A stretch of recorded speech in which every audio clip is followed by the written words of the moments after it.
Welcome to Phrase by Phrase, where we are studying the Bible one phrase at a time. And today we are in James chapter 2, verse 18.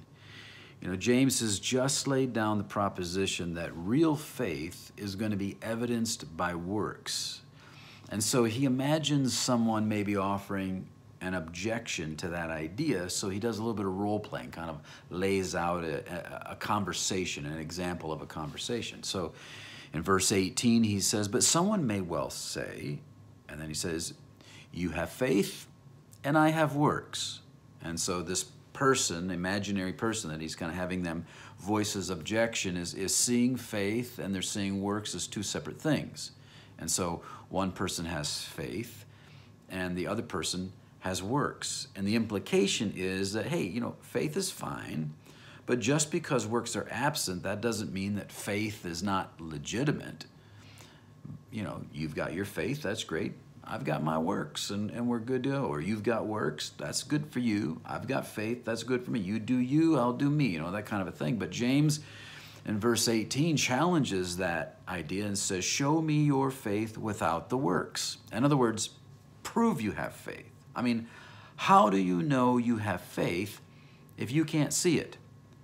Do you know you have it because you say you know what you believe? Is that how you're doing it? How do you prove an intangible belief without tangible evidence? In other words, is faith simply an intellectual set of ideas? Is it just concepts and doctrines that you agree with? Is that what faith is? So what James is getting at is that faith is not simply a set of beliefs. He's going to really develop that a little bit later on in this chapter.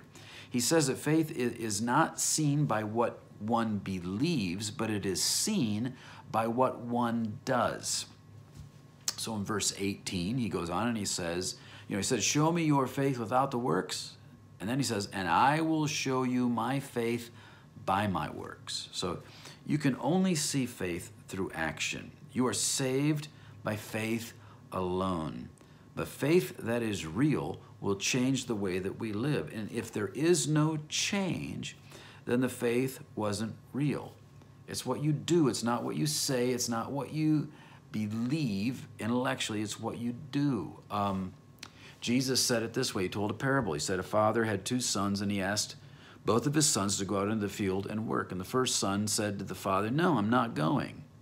But a little bit later, he changed his mind and he went out in the field and he worked. The second son said to his father, "Yes, I'll go out into the field."